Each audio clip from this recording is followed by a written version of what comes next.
Alright, boom. So we're live, blood. It's my first time going live.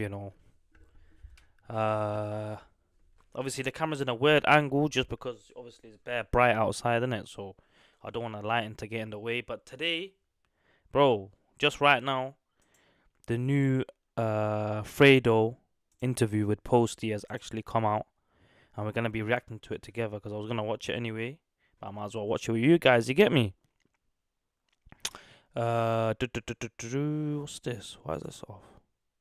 Okay, leave that off. So yeah, man, we're gonna be watching it, reacting to it, and seeing what going on it. What's if the spicy questions are there. Obviously, we got a few segments before the full interview came out, but now the full interview is out. You get me? So let's watch it together.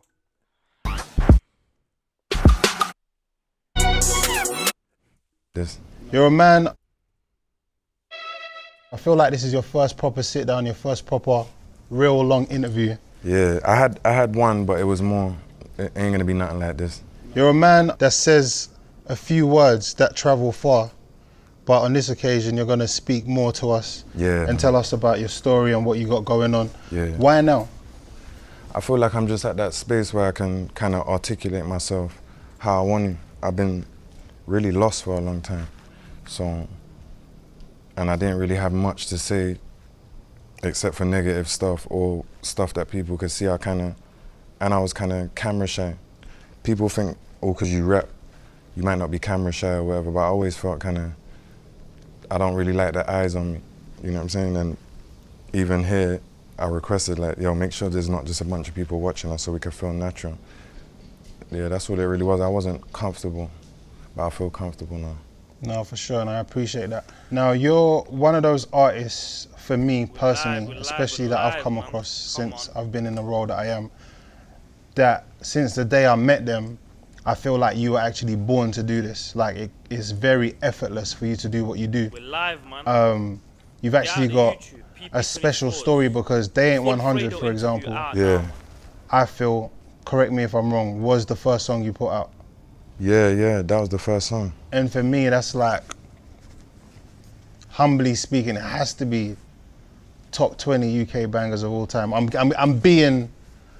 just saying, it could be top 10, it could be top 5, but it's like, it's a big tune. Yeah, and for that to be your first song that you put out, a lot of artists don't have that story. You know, a lot of artists have like videos before they blew up. Yeah. How did you feel about that when you kind of became successful just overnight?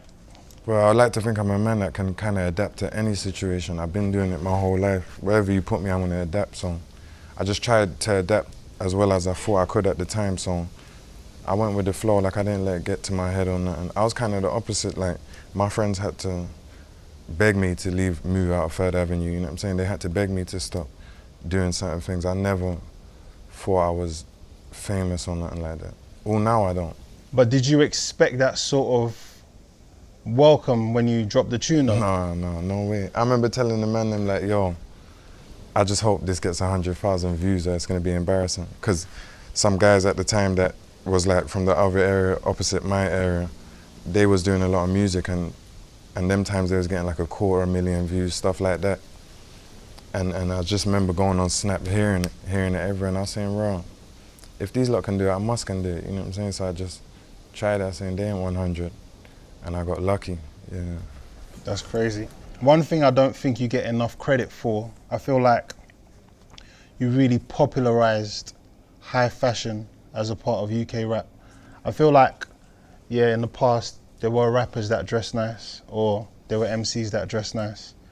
But someone that really dedicated their style to like high fashion, I remember like 2018, maybe like 2019, maybe even 2017 was a scary time on Instagram if you follow Fredo. Yeah. You know what I'm saying? Yeah. Like, each post is at least 6 racks. You go across 3, that's Yeah. a 12.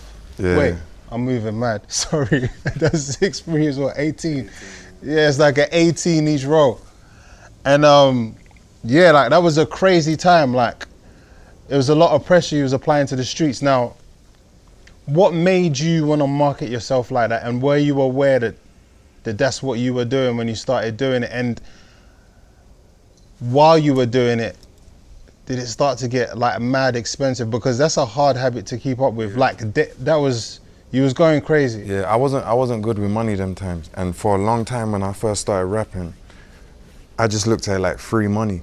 Maybe for about 2-3 years before I really started understanding like, yo, this is like your job and you need, because it wasn't my only source of income. So I used to just look at it like free money. For a long time, I was just giving mouth half of everything I was getting till it, to the point it come like, big bags are coming now and I'm saying, bro, we're gonna have to sit down and re-strategize or something. I can't give you half of this, you know what I'm saying? But yeah, so.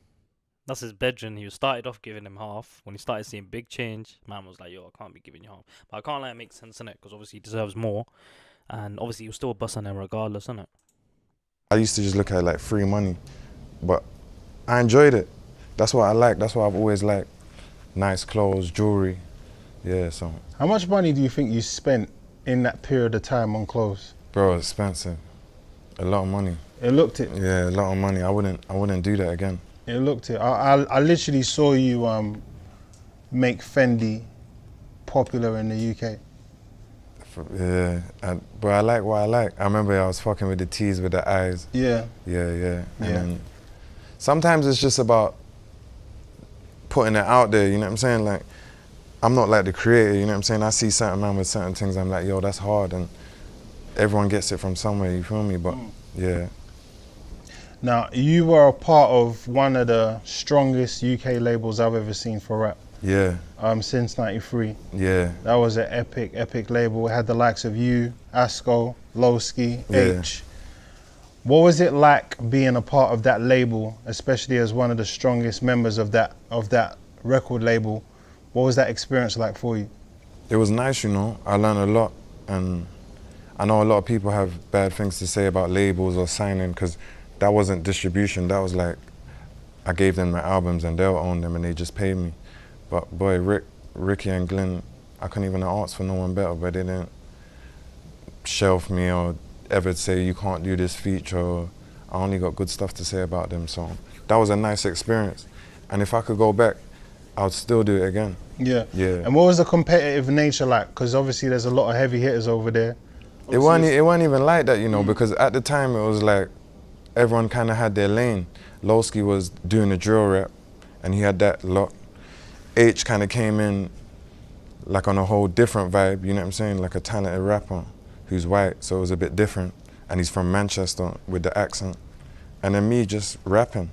So it wasn't even like that.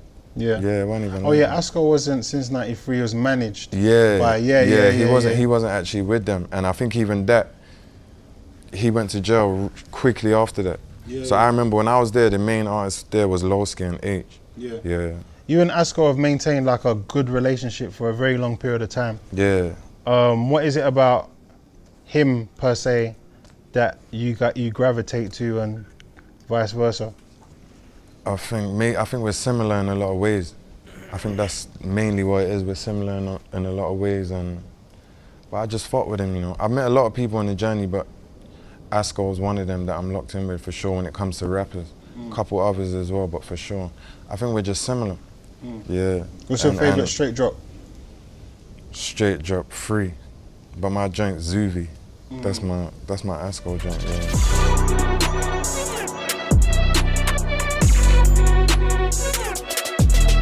So my man saying, yo, obviously, yo, man's met bare people in the industry, innit? You get me? So, but he's just locked in with Asko, innit? Trying to say, yo, them two are hella similar.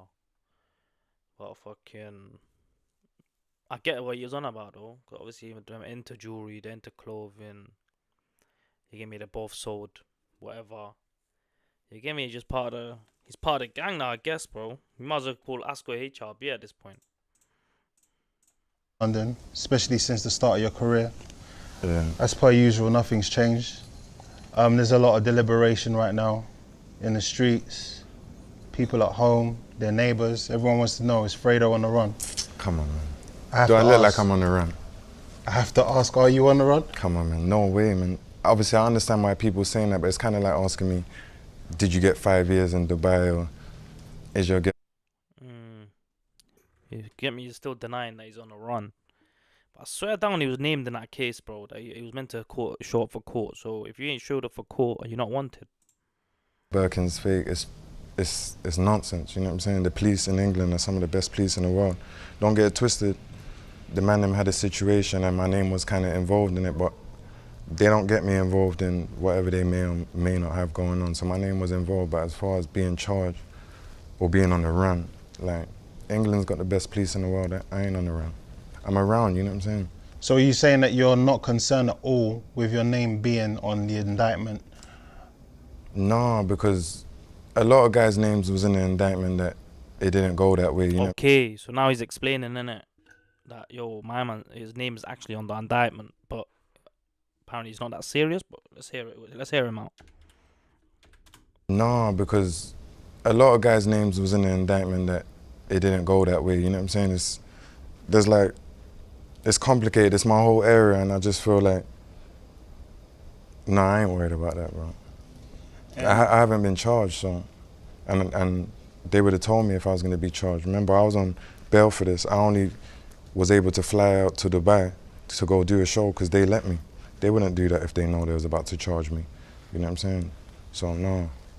I feel like a lot of people try and piece things together. Yeah. And one of the things that were mentioned when people were deliberating whether you were on the run was that one of your companies was liquidated. Yeah. And kind of took that as a sign of you being on the run. Well, I can't liquidate a company without being on the run. I'm trying to like I said, since I've been traveling, my eyes really been opened up to the world, so that's really why I've not come back.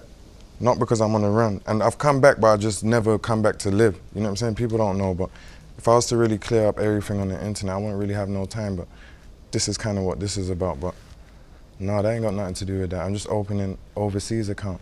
Now, obviously, I feel like the last 5 years... I've been slacking. Yeah, the last 5 years, I feel like you've been through a lot of ups and downs. Yeah. Obviously, there was a situation in Dubai concerning some weed. Yeah. You had to face some jail time there. Yeah. Obviously, you've been smoking weed a lot of your life. I remember watching the Rattling Messiah video. You smoking weed then? As a little boy, yeah. I don't smoke now though. Yeah? Yeah, yeah. It's been a part of your life. It has. What did it feel like to lose your freedom for something that you do so habitually? It felt real silly, but at the same time, I felt like it happened for a reason. Sorry, I didn't feel like that, but people was telling me that. And shortly after, with everything that happened after, I realized, yo, that did happen for a reason. So I remember being in there and like, I remember telling Mouth and 40, like, yo, if they could let us out now or let us out in 6 weeks, I swear I'd pick 6 weeks. Because even though I'm like in a foreign jail and I got like 8 guys in my cell, I just felt relaxed and at peace, you know what I'm saying? And I was reading, and once I got there, I knew the maximum I'm gonna do is 3 months, and then I'll be out. So once I realized that, I was just chilling. And in terms of the weed, yeah, I just told myself, like, you're here for weed, like, is it that serious, you know what I'm saying? A silly mistake. It wasn't, I didn't even intentionally bring it, but still. Was it 3 months you did? It felt longer. No, it was 3 months. It was 3 months, Not even 3 months, it was just under 3 months. Okay. Yeah, but you know, again, on the net, they're talking about, I got 5. See, we heard this clip. It was a segment before the podcast came out, innit? He's talking about the Dubai situation, how he got grabbed, and basically saying it was a blessing in disguise, innit? That he went to jail. When they all posted I got 5 years, I'm out. I'm out and about, but. Yeah, we saw the video on the mall. Yeah. What would you say is like the main difference between being in jail in Dubai and being in jail in London? The hygiene. You know what I'm saying? I didn't get no fresh air the whole time. I didn't go outside once. The hygiene's worse in Dubai? Yeah, way worse. The prisoners, jails in England is kind of like, it's man them, you know what I'm saying? So you can relate, these jails you're in, it's real foreigners, you know what I'm saying? Fresh people from like a lot of Africans and Asians who are fresh. So like their people skills are different to yours. A man might just, you be in the shower, a man might just cough up a phlegm, spit it right on the floor, right in front of you. They're different, you know what I'm saying? So, yeah, they're different, yeah. And you're but saying, it's not violent at all. Yeah. Yeah. And you're saying you use that opportunity to quit weed. Yeah. What do you feel I like? use that opportunity more than just to quit read. I started reading them times, and I just used it as a reflection time. And when I came out, I said I'm gonna do certain things, and I done them. Like make sure I don't smoke no more. Start training, and yeah. We spoke about the differences between London jails and Dubai jails, but come on, man, there must be like some experiences from the Dubai jails that. Brother, let me tell you this, yeah. We landed. So a lot of people don't even know this as well. If I'm on the run, it was the English police that informed, or I don't know if it was the police or the airport, but informed them like, yo, these guys are gonna have weed. When we landed in Dubai airport, feds was on us, the Dubai feds. It wasn't no question. They're just saying, yo, we know you got it. Your country told us, where is it? We want it. We're saying, bro, we don't know what you're talking about. They're saying, yeah. Took us to the airport, jail kind of thing for an hour or so. Then took us to the hospital. I'm handcuffed to a bed by my legs and my wrists, 5 days straight. I'm on shit watch. I can only come out this bed to shit in a yellow bucket in front of 3 Arab men. This is in the hospital? Yeah, but it's in the hospital, but it's like a special wing that police are at the entrance of the hospital. Like everyone here is detained basically. They're not free. We're all handcuffed to beds. But why are you in the hospital though? Because I panicked. So when I realized, I got weed on me, because I just was in Spain. And then I come back quickly. I just shot straight to Dubai, and I still had some weed on me. So when I'm on a plane and I realized, I got weed on me, I just swallowed it. And then they've obviously known. So once they've searched our whole case and they're saying, so where is it? I'm saying, we don't know what you're talking about. They're like, you want to do this the hard way or the easy way? We're saying, boy, we ain't got shit. So they're like, So they took us to the hospital, the main hospital. And I was on shit watch 5 days. After about 3 days, we just gave it to them. And then I'm thinking, boy, how much years am I gonna get for this? You know what I'm saying?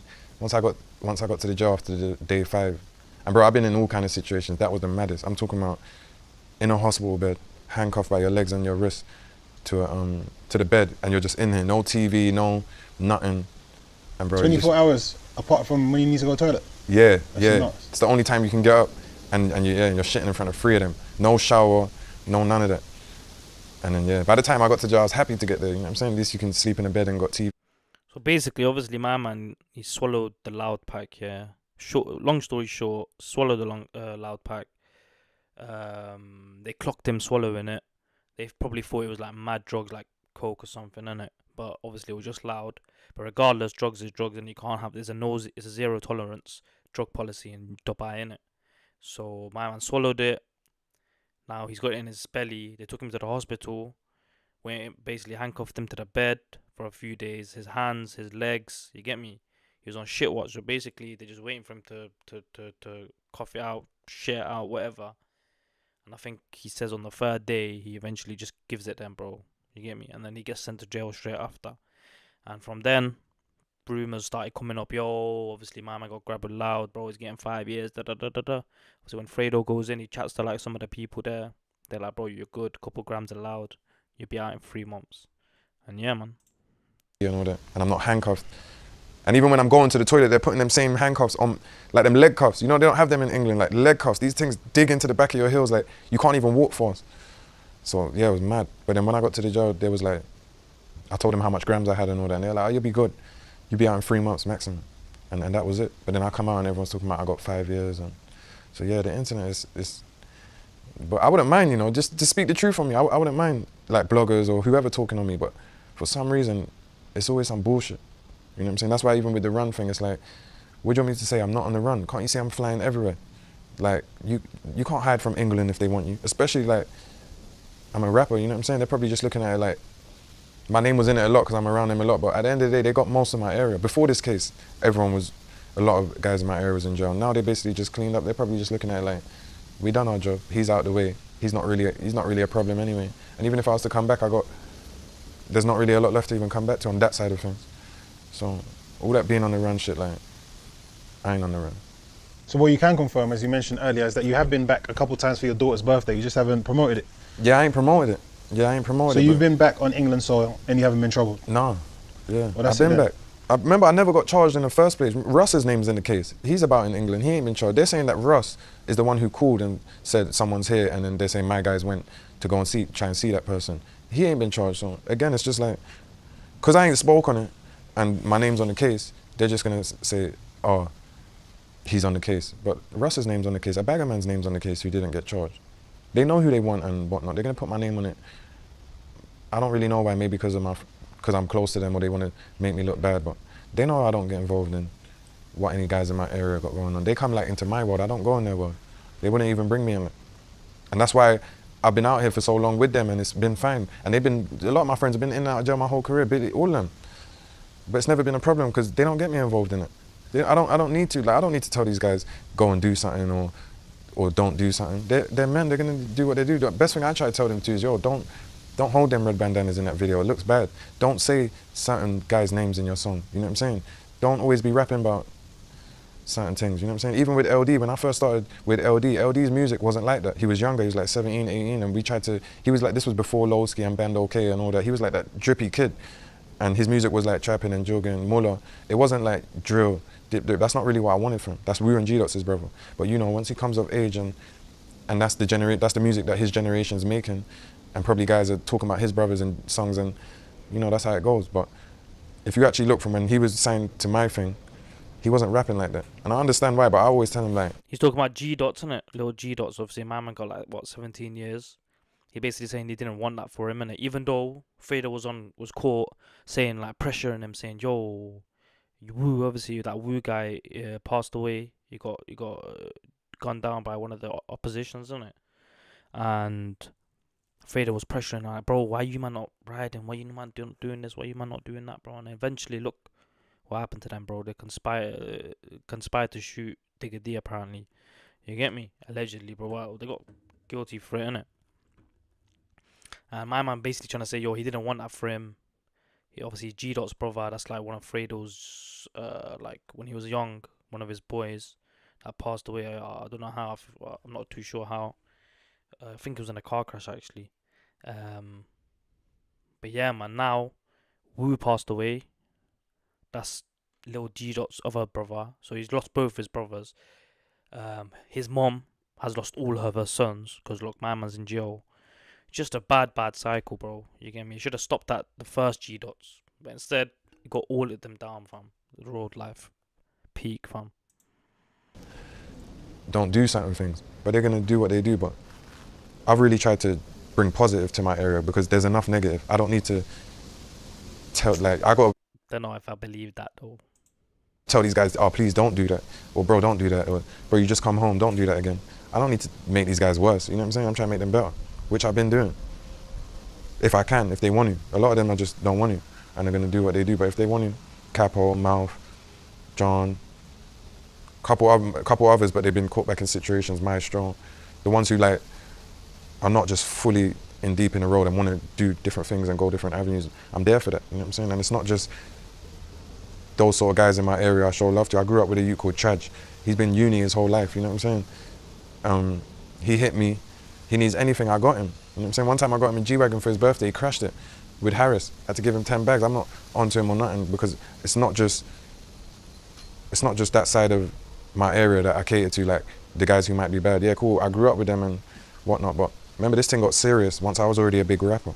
And when I came into rap, yeah, whatever, but none of my friends had been shot and killed, you know what I'm saying? Billy got shot and killed, Wu got shot and killed. This is all while I'm way out. I've got #1 songs, living in Hadley Wood with footballers as neighbours and all that. So this ain't really what I signed up for. It got real serious in my area once I was out and I'm just a rapper. There's not much I can, you know what I'm saying? It wasn't like that when I first came into this thing. It wasn't serious like that. And so people gotta understand that, the police gotta understand that I didn't even sign up for this. And but it is what it is, yeah.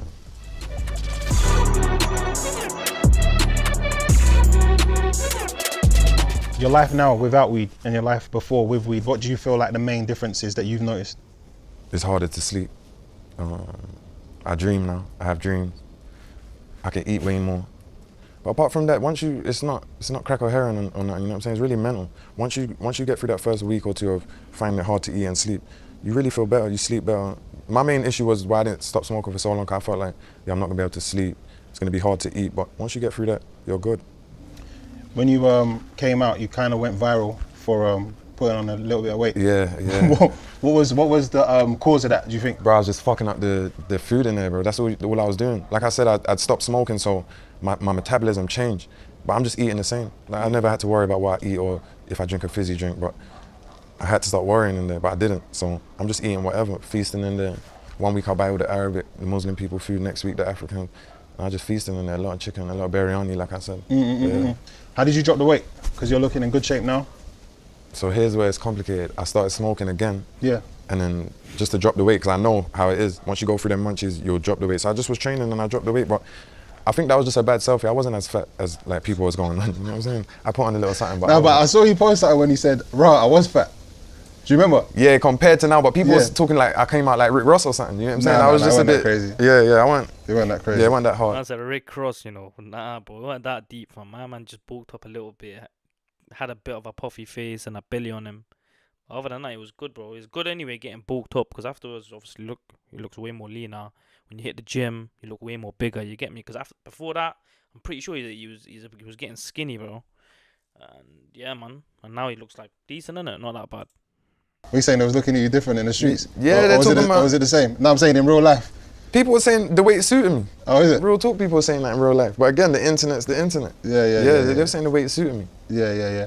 Obviously, your brand, your name, your identity, it all relates back to Mozart. Yeah. That's been heavily promoted and affiliated during your music career. What would you say it was like growing up in Mozart? It was fun, you know. Yeah, it was fun. It was fun. So I grew up there, but I had to leave. I done year 6 and year 7 in Hertfordshire. Like my mum moved me out. And then when it was the same out there, she brought me back, and I came back in year 8, but to the same house in 3rd Avenue. My uncle stayed there, so we always had it. And that was like the biggest change. That 2 years when I left, it's like, before I left, it was just like playing out, water fights, playing with lighters and gas cans and all that. And then when I came back, they're talking about, yo, this is Mozart, and we can't go there. And I remember coming back and they're throwing pounds at the wall, and I'm saying, it was a lot. I remember going to my school, and I just came from school in Hertfordshire, so I was like that London naughty kid from the get-go, how they're looking at me. When I came back here, I just fit right in, you know what I'm saying? The kids was way naughtier than me, but it was fun. It was real fun, yeah. What do you think is the impact or effect that Mozart had on you? What do you think Mozart made you? I wouldn't say Mozart made me anything, because there's all kind of different people in there. I think kind of you are who you are, and certain things you go through can mold you, but I wouldn't say Mozart made me, because there's all kind of different guys from around there, and they're all different. You got snakes, you got loyal guys, you got law-abiding citizens, you got criminals. So I'd say the main thing it made me was, it gave me street smart. Yeah. Alright, brother, look at this. Look at the chat I'm looking at, bro. Look what they're saying. Man, them don't know that you ain't got to charge money for it to be supplying. Fred got to do live show. G's Church Road. Legend Fredo Superstar. Bro, these bots or something, bro. How many millions the guy makes a month from Kit Game? Jesus. Bro, does Kit Game even exist, bro? I don't even know, bro. I don't even know if he still got an investment in it, but I think he still does.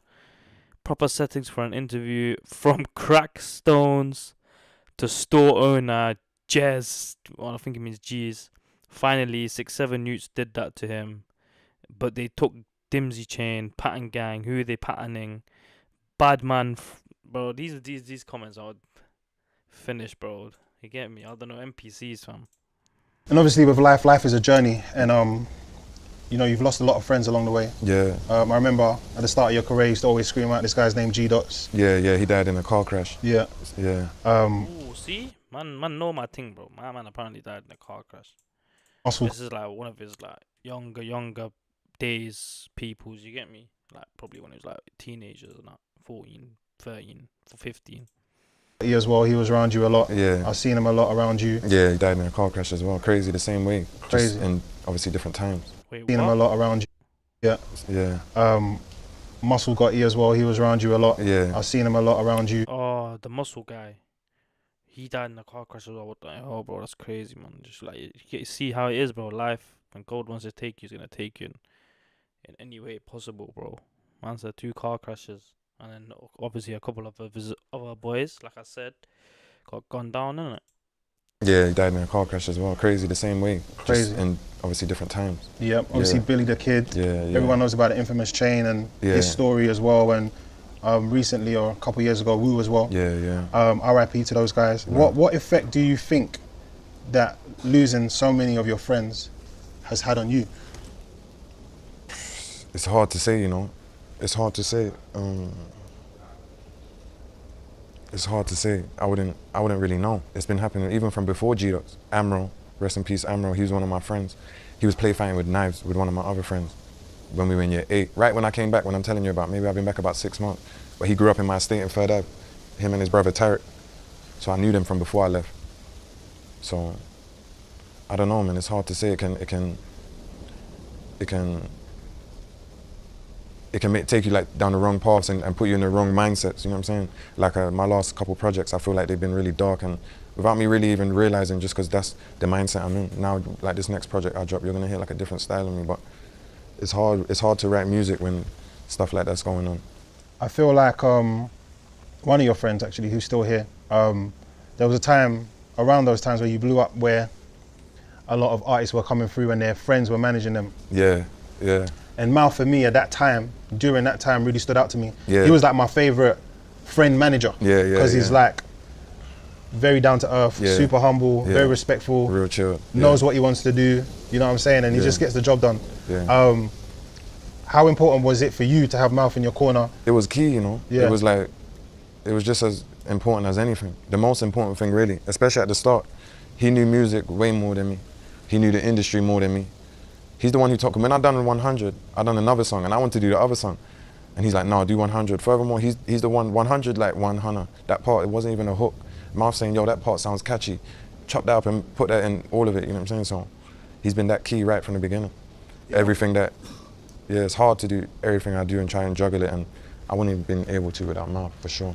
You know, for sure. I remember one time we was in Paris on some campaign, and Mouth was just telling me how much lack of knowledge that you had on UK artists that was like there before you. Post, I swear, a lot of people think I might know something and I don't know. Even like, not even just with music, just guys or whatever might be going on. People might be thinking I'm thinking about them, and yo, I'm not thinking about them. If I was, or I just don't know. You know what I'm saying? There's a lot of stuff I don't know that Yeah. people might think I know. Yeah, But yeah. then I know a whole bunch of other stuff that people be shocked. Like when in my spare time, I like to listen to documentaries and I love basketball. So yeah. But when it comes to, I didn't know a lot. Yeah, and I remember like your knowledge on other trivial stuff is heavy, because I remember one time I bumped into you in a restaurant. I don't know if you remember, I was downstairs Yeah. many years ago, Yeah. and I just What's that that begins with K? Yeah. And I just kept hearing you talk about space in the restaurant. Yeah, I'm on that, bro. You was talking about space the whole time. I'm on that. But, I'm trying to learn. Yeah. That's what I realized I like to do. I like to try and learn. Yeah. So especially about life and where we might have come from and where we might be going. Especially that's something you could say, like a lot of my friends as past, it's made me really wonder about like religion and life and what might happen before, what had happened before, and what could happen after. So I like shit like that. Yeah. Well, we touched on one of your managers, which is Mouth. Yeah. Another one of your managers is Sincere. Yeah, big up Sin. Yeah. Yeah. And he's doing really well right now. I believe he's in business with SD Kid, who's like the biggest thing in the UK right now. Crazy. How did you guys get locked in? I've heard a rumor that he turned up to your block with some weed before. Yeah, half ounce of weed. Is that what sold it? That's what sold it, man. Yeah, he pulled up to Trap Spot. I'd just come back out and I was shooting a video. He pulled up. I remember he gave me some weed for free. He didn't sell it to me. Just like, yo, hold that. And then remember there was a lot going on. I just come out, so he didn't really say nothing to me. He was like, so then the next day I've hit Mouth like, yo, who gave that weed? That weed was good. And he's like, yeah, it's a man called Sin. Them times there, obviously he wasn't a manager or nothing like that. He was just known as being a rapper, and he had his clothing brand. So I was like, yeah, no, that was love. Them times there, when I first started, I'm not used to getting nothing for free. So even if guys would give me a free 5 of weed, I'll be grateful. So he gave me like 14 grams. So I hit him and I was like, love for that, and I wanted more. So then, I linked him. And the way he come at me, he was like, listen, I want to manage you, but I don't really I haven't done it before, but I got links, rare, but I don't want no money. I don't want to sign no contract. I'm just going to show you what I can do for 6 months. And then we take it from there. And I just like the way he come at me like that. And I needed a manager. And I thought, boy, something just told me, fuck with him, you know what I'm saying? The way he came at me, how he carried himself. And I never heard nothing bad about him or nothing. So we just went with it, and yeah, that was it. And you guys still locked in? Yeah, we never signed a piece of paper once. No management thing, we just been locked in. Yeah, we're still locked in, to be honest. Like I said again, I've been so lost, kind of caught up for the last few years. And Sin's a straight hustler, he wants to take over the world. It's kind of, he's obviously had to get involved in some different avenues, but we're locked in for life, bro. Yeah, that makes sense. That's my guy. Obviously, Mouth was your management first. They've both been my manager. So you, bro, the background looks nice, man. I think it's in Thailand, isn't it? Just the setting looks proper peaceful, proper vibe. You know, I'm being relaxed. No stress. You ain't looking behind your back or nothing. Like, it just seems like my man, like, just moved on, bro, from that life. I don't think he's gonna come back to the UK, bro. After he's living life like that in an OT country where the weather's good, he ain't coming back for sure, blood. I say like Mouth was like my road manager. No, but who was the very first initial one? Or was it around the same time? It was around the same time, because I dropped the song. Yeah. I dropped the song, then I went straight to jail, came out, and then the song was big. And then probably about a month after, I done that video where I met Sin. So I was with Mouth from the start, but maybe I done about 2 or 3 club shows before Sin came as management. But Mouth's obviously been with me from the start. Yeah, that makes sense. All right, cool. Let's get into some more juicy stuff. Obviously, another thing that went viral, Mr. Talk of the Town, was the fake page. Yeah. What information can you give us about how you think that situation came about? So I got like it's long to get into. There's segments on YouTube and my business manager breaking it all down in the court. But just a crazy stalker, and every time me or anyone around me is doing something good or looking like we're doing something good, they pop back up. So I really think that was just around the time that, you know, people was thinking that my friends had just got like all them years, and they're thinking it's over for me. People saying this and that, and no one don't really know what's going on, you know what I'm saying? So I said, you know what, let me just pop back how I popped back with the no comment video and showing them, yo, nothing's drying up over here, and all that other stuff that was going on the internet with them and the other situations. They just don't like to see that, you know what I'm saying? And that's really what it was. But all that, like, come on, man, you think I'm about to, I paid triple for that Birkin bag from what it is from Hermes, you know what I'm saying? Or the chat with Dave, like, Dave knows what it is, so. But it's hard to, if I was, like I said, I was to address everything on that page, I'd be there all day, you know what I'm saying? Yeah, no, for sure. I'm glad you touched on the Dave stuff, obviously, because you two, you know, sometimes younger people look up to what older people have got going on because they've been here longer, they got more experience, sometimes a bit more emotion as well. But sometimes older people might look at a younger people's flex and motion and think, yeah, I like how them men are moving, kind of thing, you know what I'm saying? And I feel like you and Dave's era was definitely a moment like that for me, especially when you guys were going on the trips, getting the number ones, everything just looked sick.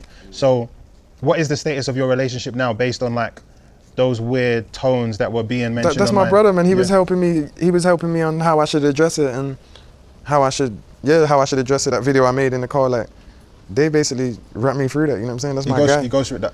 Yeah, you know what I'm saying? I said, make the video, ran it by him. Yeah. You know what I'm saying? Because I didn't want that, because again, it's like, if you don't know the extent of this person and the sort of stuff she's capable of doing, you might just see that and think, bro, is that for real? You know what I'm saying? But that's why I like the voice notes chopped how it's chopped, and I'm not saying nothing in the voice. So even when I hit Dave, he's like, obviously I spoke to him and he's like, no, I knew it because it don't make no sense. Some of the other stuff they were saying is like, that just doesn't make sense. This girl flipping has fabricated emails, tricked, you know Lizzie Payne, the lawyer, me, Nines and that's lawyer. Yeah. Or Jason, the accountant, me and Dave's accountant. She's tricked all these people, like, she's top level, so. To trick the internet or whatever and just fabricate some stuff, that's like she's tricked my man them, you know what I'm saying? She's done madness, all while I've been having a daughter, losing friends back to back, you know what I'm saying? So I've been dealing with a lot. But we just keep pushing post. Yeah, you have to, man. Yeah. So obviously that was the stalker situation. They gave me.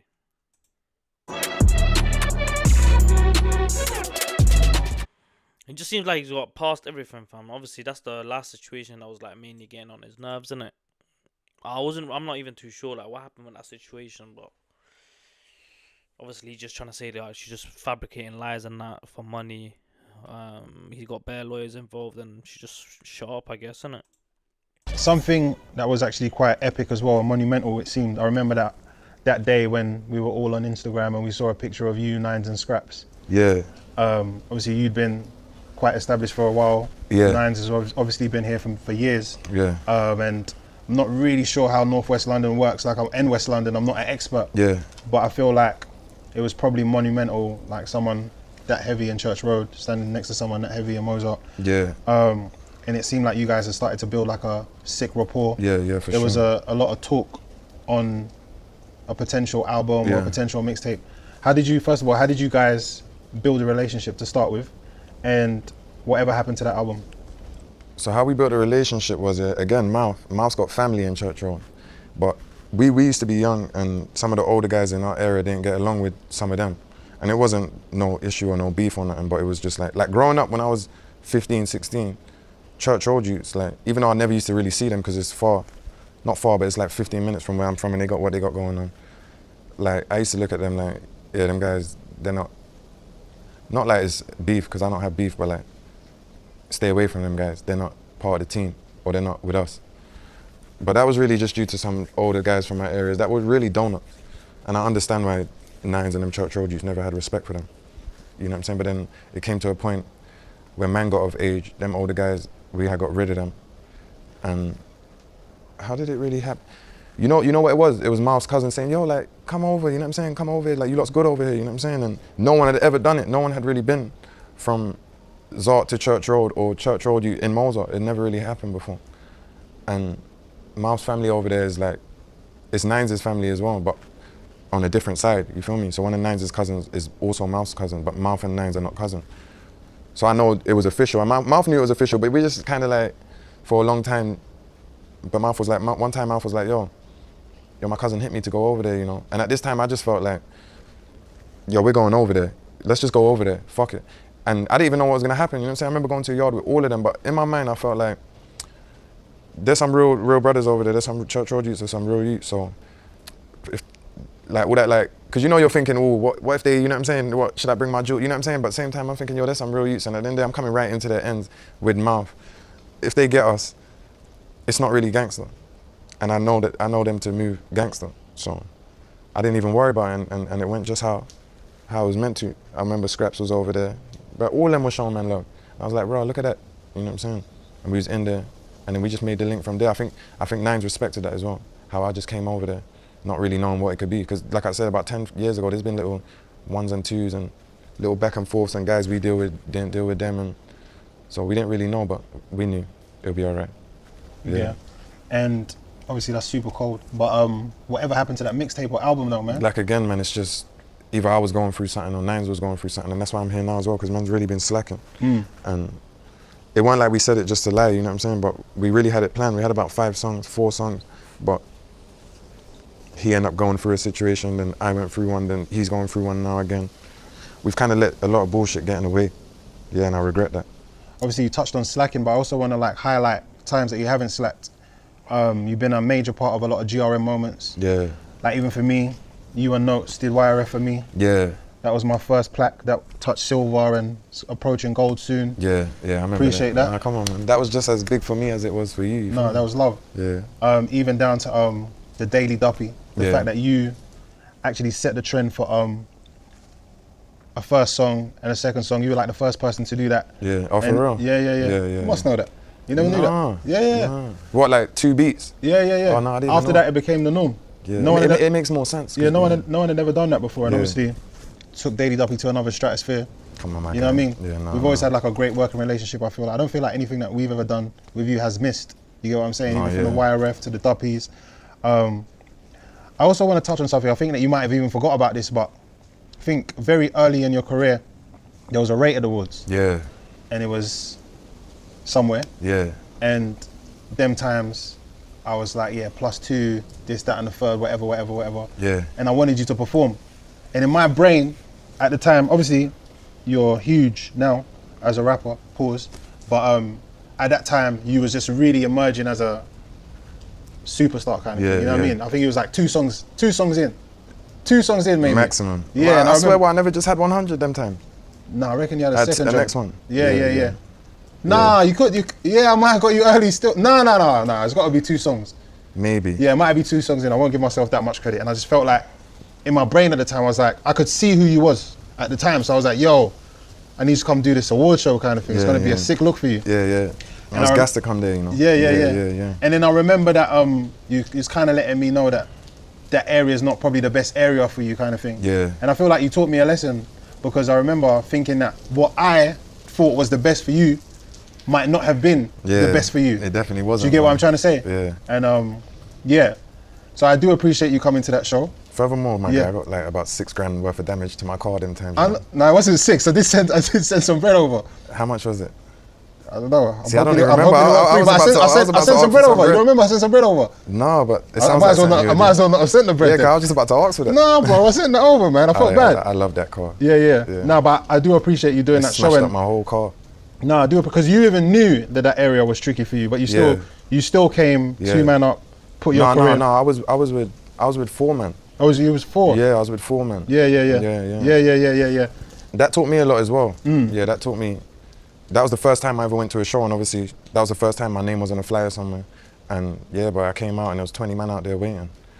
So that taught me a lot about how to move. Yeah, don't listen to posts. And don't listen to them when they say, nah, it's calm. No, my bad for sure. Obviously one of your famous quotes has been that you're a businessman now. Yeah. A lot of us use that term sometimes. You get what I'm saying? It's been difficult. Yeah, you globalized that. Not yet. No, you're cooking, bro. Obviously, one of the major things that you were involved in was kick game. Yeah, I'm still involved. A lot of people might have got it twisted. I still own a percentage. I've just fell back from the activations. Again, it's just another thing that, people might have thought, but I ain't said that, you know what I'm saying? I own a percentage of kick game, no one can't take that. But we fell back from the activations kind of just to keep it real, the trainer game ain't where it used to be. We had to close some stores down. We had to make some staff redundant, because at the end of the day, it's just a reselling company, you know what I'm saying? And then a lot of personal shoppers came in with better prices, a lot better prices, and the competition just got a lot, you feel me? The resale value is not the same as it once was. It's a mix between that and that competition can do it way cheaper, you know what I'm saying? Them trainer resellers, they get you the trainers £20-30 over retail. Whereas kick game, we got a lot of overhead, so it's more. But it's not over, it's just that boom is over. It's still. Obviously, I had to put the playback speed a bit faster just because it's nearly iftar time, innit? It's like 9-10 minutes. So obviously, man's gonna go and munch straight after this. Well and whatnot, but we don't need 7 stores.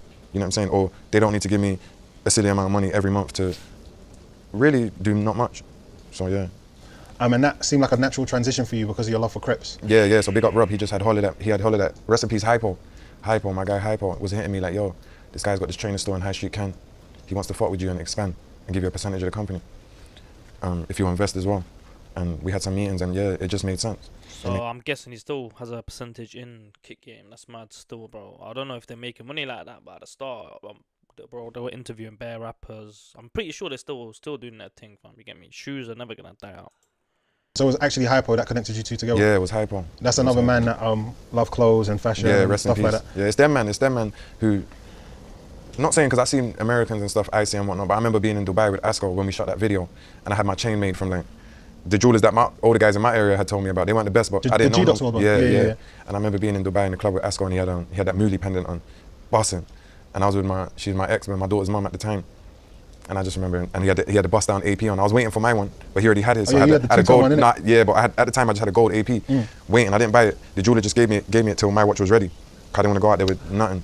Was it offshore? Yeah. I remember, around them times, I remember you could have got a stainless Patek for like 17 bags, and you bought it. And then you give it back. I bought it. No. So basically, I bought the Patek for 22, 5712. Yeah. That day you and Blaze shot that video, and then I wore it for like 2 weeks, but none of the girls knew what it was. So I took it back and I bought the Rose AP. Yeah. When it first came out. Yeah. And Asco was just he making my chain look like it was off. Yeah. And I said, this is the last time a man ever drips on me. Yeah. I told him that the other day. He was laughing. Yeah. But it was serious for me at the time. I was just looking at my chain and looking at his like, nah, this can't run. Yeah. I was getting no play in that Patek, boy. I'm I wouldn't have copped that. I'm pissed. I remember looking like, what? Why are you buying that piece of shit? And now look, you know what I'm saying? I'm older and I got it myself.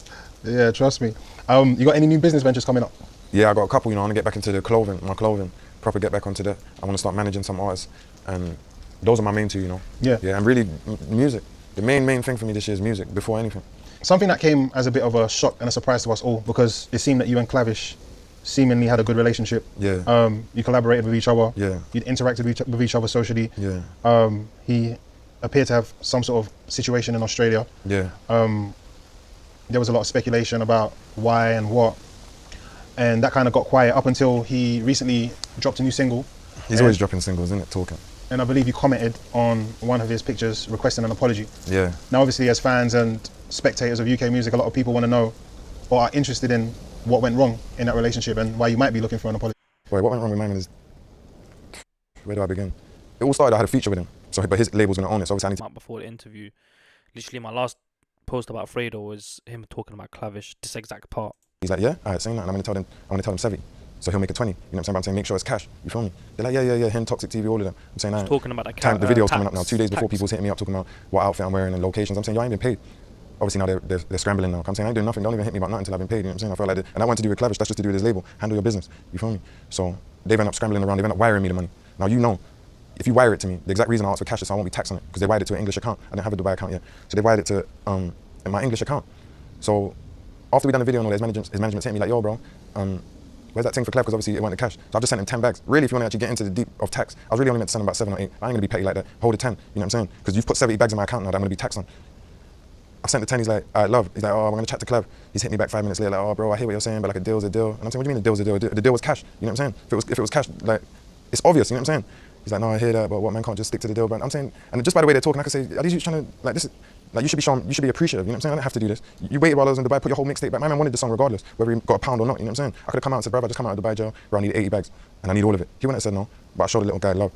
And so just by how they're talking, I can hear, like, they're not understanding, but I'm not about to keep explaining myself or going over it. It's simple like that. You wired it, so I'm only giving you 10 now. I'm still giving you money, you know what I'm saying? You wanna go on, like, I borrowed some money off you or something, about you got finessed. And that was it. So his manager hit me a couple more times. I just started ignoring him because how much times am I going to tell you? I ain't running nothing. I just gave you, and the way that you're even being ungrateful is like, we're just going to end up arguing. So I just started ignoring him. What does he do then? Get on the song, talking about he got finessed. Like, how dare you? Are you crazy or what? So I've hit him and they're talking about, oh, bro, it's just looking bad. I'm not trying to dish you or whatever. I just said it because everyone's saying, like, you finessed me. I'm saying, who's everyone? Because my man couldn't say it. How can I finesse you? And I gave you 10 grand and the song's out. When an artist finesses an artist for a feature, the song don't come out. I shot a video and everything. Like, I just really felt like he was lying. You know what I'm saying? Maybe because man thought, again, around them times, everyone's just got guilty. People's thinking I'm on the run. People's really thinking I'm on the run. Even I'm flying around all around the place on my passport. And England got the best police in the world. So I'm going to skip some of this bit. I've got 4 minutes left in it to watch. So obviously we already heard about the... Let me make something. Let me make something. It's two different things. You should have never done that. At the first, when I'm saying, bro, this is why. But once you do your research and go ask any accountant or ask anyone, if you put 70 bags in a business account, how much are you going to be taxed on it? It's more than 10 grand, but I still gave them 10. You know, I don't have to give them nothing. Remember this. You want this song regardless. I done it because... Yeah, more positive news. We know you got a new album coming out. Yeah. Everyone's mad excited about that. Obviously, you recently apologized on Instagram for, I suppose, neglecting the reason why you were here, which was music. Yeah. What made you come to that realization, and what does the new album offering say about Fredo that your old music hasn't? What made me come to that realization is just seeing what's going on around. Remember, I'm always going to be good regardless, but like, just seeing where I'm at, for example, with like being in a prison in Dubai, people even thinking I'm on the run, all that sort of stuff. Like, right now I shouldn't be there. You know what I'm saying? I should have not dropped a project for 2 years. I ain't dropped a project in 2 years. Why? Because I've been caught up in one thing or another. That's really just some bullshit. But because I've been in London and I've been in the mix, it's only really when I left and I'm looking like, that was a joke thing and that was a joke thing, and I wasted a lot of time on stuff that I shouldn't have. But I could have never seen that there until I left. Yeah, so that's really all it is. I'm just letting them know. I felt like saying I'm back or one enough. I really want to let them know, maybe even just let them know a bit why I've been slacking hard. It's been hard. I've been trying to be a dad. I've been having everything that's going on in my area. I've been losing friends. I've been having a stalker. I've been having a situation with the case with my friends and whatnot. So all trying to juggle that. It's been hard to focus solely on music. And the new album, what do you think that this new album offers and says about Fredo that your old music perhaps hasn't? Maybe just I've always spoke about the roads and things I've seen and witnessed, and I've always spoke about the good and the bad. I've never just made it seem like it's all good. You know what I'm saying? And I think that's what separates me from like drill rappers. I've never wanted to, like, a lot of guys in my area hold red bandanas, or they might say people's names in songs who's not here no more. I've never wanted to do that or come across as that. I'm really an artist. Not saying they're not, but their art's a lot more violent than mine. I'm speaking on my disappointment with the roads more now than just highlighting the bad parts about it. Like my disappointment, being able to come out and travel the world, it's made me realize how crazy man was really living. You know what I'm saying? Whether that's, like now when I drive home, I don't need to analyze every car, I don't need to know every number plate. For years in London, I've been driving home thinking, this could be the night, you know what I'm saying? Not because I'm really doing nothing crazy, but just from my area, what I represent. Driving home, having to, get to the end of the road. I used to live in one spot where there was like a little side road, so I used to always have to make sure no one's parked. Like, you know what I'm saying? I was in a restaurant the other day, and I'm eating, and I got my back to the entrance. And I was just thinking, this is weird, like, I ain't done something like this in years, because you can't do nothing like that, yeah. So, it's funny, a lot of people think I'm on the run, or I got a case, it's not even that. Told you, bro, that's why he's left the UK, innit? Just because, my man just feels more secure in another country, fam. Like I said, he ain't got to watch his back. Look at the place he's in right now, bro. You think you're going to swap that for what? A little councillor stay in the UK, bro, just because your people are there? Nah, bro. Move on with your life, bro. You made it out, fam, so just stay out, bro. You get me? Look at all of his friends, fam. They're all in jail or passed away. Get me, no point to get in the mix no more, fam. He's like, what, touching 30? Come on, man. He's got a kid and that, bro. He's got to look after himself, bro. The main thing is that after since leaving London, I feel free. The most I've ever felt in a long time. I was Bro, teaching in my daughter like to ride a 2 bike minutes, man's in the gonna street. go. 2, I 3 can't do that in minutes, England. man's I wouldn't gone. even know. You I'd know? have to drive about 3 hours away if I want to teach my daughter how to ride a bike in England. I can just do it 2, 3 minutes, I'm gone. Even if this interview ain't finished, bro. freely. You know what I'm saying? Little thing going around in sliders, just a bunch of stuff. You know what I'm saying? That comes with living in London. Obviously, we saw you in Nigeria with Burna Boy. Yeah. What was that experience like? That was crazy, but that was 100 miles an hour. Nigeria's crazy, but obviously I'm under his pattern, so it was good. It was insightful. What did you like about Nigeria? I liked the freedom. I liked the freedom that they got over there. And to be real, I wasn't there long enough to start saying what I really like, but I really just was there for 2 days. But I like the freedom and the people. I like the people a lot. All them people around Burna Boy, you can tell that they'll die for him, you know what I'm saying? Yeah, so yeah, I like the real people over there. They show me a lot of love. And a lot of people don't know. My dad's Bayesian, but he's like fostered by a Ghanaian woman. So I only met her a few times, but my dad was raised by like a Ghanaian foster woman. So it was nice to go over there and experience Africa, because I probably thought I would have never gone to nowhere in West Africa, because I don't have no link over there, no family or nothing like that. And you lot got any business together, you and Burna Boy? No, just a song. Yeah. Yeah, it's a song I wanted to get to. Oh, yeah. So I how thought you did meant that song. I don't know, opening one of the clubs out in Lagos. Yeah, no. Yeah, well, that song. yeah, how'd that come about? That came about, you know, Bangles knows Burna, Bangles knows me. He just felt like, yo, you two need to do something. And he had a joint. I had a song for like 4 years, my part of it. And then Bangles heard it and was like, then I made a beat and got Burna to jump on it. And that's really how we done it. Yeah. I flew over there, I went there, I touched up my part in his yard over there. And yeah. What was the hospitality like? Is he a good host? Yeah. No, everything was governed. Shout out Burna Boy, he's really living like a king over there. I've been around a lot of rappers and stuff like that. And yeah, he's living crazy over there. Obviously, one of the main things you've touched on today is like the peace. I don't think a lot of people have considered, you know, with all the chat about whether you're being on the run or... They don't understand, Pulse. Like, this is the most peace I've ever felt. You know what I'm saying? I've cut back into London once and twice, but I don't think I could even ever live there again, because it's like, I'm gonna have to go back to really just moving like the military, to move around and make sure I don't end up on camera getting violated like these guys. So yeah, it's this last 2 years has been the most peaceful time in my life, real talk. The most I've learned, the most I started reading. I'm all talking to a life coach, my guy. Oh, for real? Yeah, I'm talking to a life coach, just trying to figure out why I do certain things I do that I don't even want to do no more. But I still kind of slipping up sometimes, but I'm working on it. Yeah, that's hard. Yeah. Life's all about growth. Yeah, I'm trying to grow, yeah. Obviously I got a grown side onto the I see you doing the thing, my boy. Yeah, I think the question I want to ask you is, obviously, yeah, like I said, a lot of the things that you've been through over the last 5 years, one of them could really slow someone down. Two of them could really slow someone down. You've had back to back. I'm talking about 3 friends passed away. Remember, I'm not talking about just guys that I grew up with from my area. A lot of rappers in the UK, not drill, but the rappers and the artists, they're more just from their area. They're not really like a part of it like that. I'm a part of mine. So these guys that I lost, they're not just like guys I knew or went to school. These are my brothers. Like you met Muscle. You would have met Billy if he wasn't always in jail. Trying to be a dad, deal with all that. Then all their families, you know what I'm saying? I don't think people really understand how much responsibilities I got and how much I have to try and juggle with. It makes it like hard to do any one thing properly, because I'm trying to do so much different things. Yeah, and it's hard. It's hard.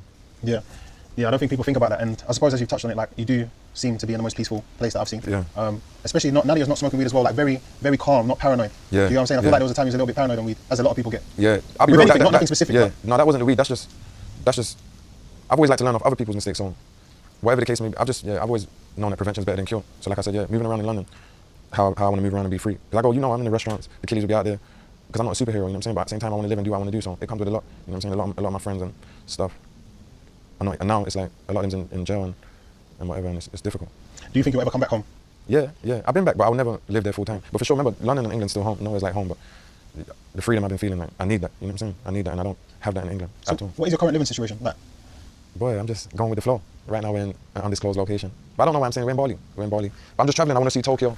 I want to go back to Barbados. I've got something to do in England in about 6 weeks. But I'm just traveling, bro. I'll get a villa for 3 months somewhere, base up. You know what I'm saying? I went to Thailand for 2 weeks. I ended up staying there 6 months. Just 'cause I liked it so much, and I just felt free. You know what I'm saying? What do you think is the worst purchase you've ever made? Because you've bought a lot of flamboyant things over the years. Yeah. And I wonder, have you ever bought something that you look back on now in hindsight and think, yeah, maybe I was a bit young and dumb at that time? On any sort of purchase? Nah, it's crazy you say that. Nah, because I'd say I wasted a lot of money, like little bits of money. Like I used to do dumb stuff sometimes, like go stay in Bulgaria for 3 weeks. You know what I'm saying? It's a bag a night. Stuff, but never like a car or a 3 watch. weeks? Yeah. Sin taught me about that. I swear I'm all banned from the Bulgaria and the Rosewood. Oh, Yeah. But I used to just go there and just stay there for 3 weeks. So stuff like that, but never like a ridiculous car or watch. Any car I bought just held its value, and I liked it. Same with the watches, and none of my chains I regret because they're all kind of sentimental. Same with the clothes. Like I got a wardrobe with everything I ever wore in a video. You know what I'm saying? From that brown Moncler 100, I got it all. But they're like sentimental. So I say clothes, and I waste a lot of money on hotels. But apart from that, I ain't really wasting no big money. Yeah. And obviously, we learn a lot in life as we progress. And I feel like from when you were born till now, you personally, you found yourself in a position of power in terms of your business, maybe the area you represent, maybe in your relationships and your friendships. Yeah. My area as well, that's just kind of been put on me. Maybe because I'm rapping. Guys, I'm gonna be so real. I'm just gonna know. Wait, what time did it start? It started here.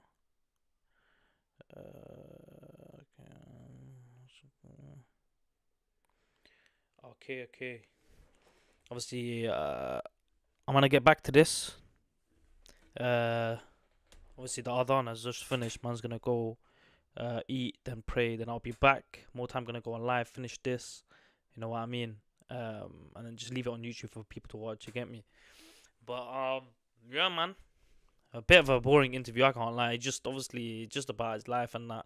Obviously, the main questions were asked, but just his answers are always obviously going to be plain and that, bro. He's just outgrew the beef thing and all of this, bro. You get me? But they have answered the right questions. You can just see more of a different side of Fredo, I guess, innit? You get me? He's more changed, more mature. Look, the way he's wearing, what he's wearing. He's got growing his hair out. The way he's talking. You know what I mean? That's my mum, bro. Man, gotta go munch. Anyways, guys, I'll see you later. Take care. Yeah, man. Just make sure you join the next live. Peace.